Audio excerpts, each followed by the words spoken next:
কৃষ্ণ হইয়া রাধার লেগা গাধার মতো বাঁশি বাজায় গেলি রে।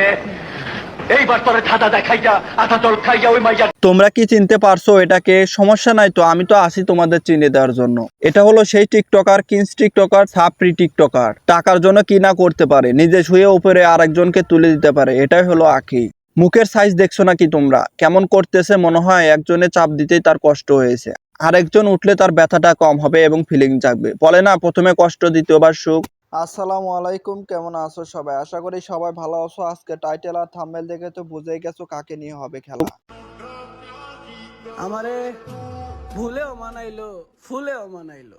আপনারে তো মানাবেই, কারণ আপনার সাইজ যা বানিয়েছেন গো। মানাইলো না শুধু আপনার পাশে।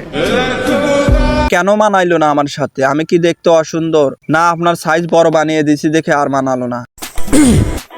কেঠা কেন চিনো না? আমি আমার এক্স নি এই তো চিনতে পারছো, আমি রাকিব। বলে জ্বালানোর লাগে তো নিজের আইটেম বানাইছি।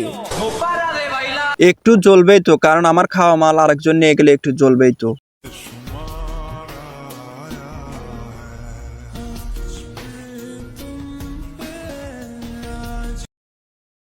হে আল্লাহ, আমি এটা কি দেখছি? আমাকে রেখে আরেকজন বেটার সাথে রঙ্গলীলা করতেছে। আমাকে তুমি নিয়ে যাও, না হলে আরেকটা সুন্দরী মেয়ে দাও। আহা কি সুন্দর! বিয়ের আগে যদি এরকম করতে পারতাম, কি যে সুখ পাইতাম, আর কি যে সুখ পাইতাম।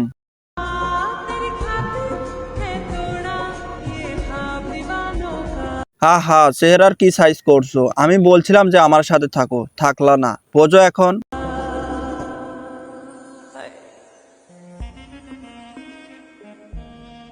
আরে তাই তো বলি, দাদা আমার এমন করা করছে যে আইটেম গাল বানিয়ে দিছে। আরে হালাই, এটারে তো চিনলাম না। আরে রাকিব, তুমি চিনবা কেমনে? আকি তো ওই ব্যাটারে ছেড়ে আরেক ব্যাটারে ধরছে। তাই তো বলি কুছ তো গড়বড় হে।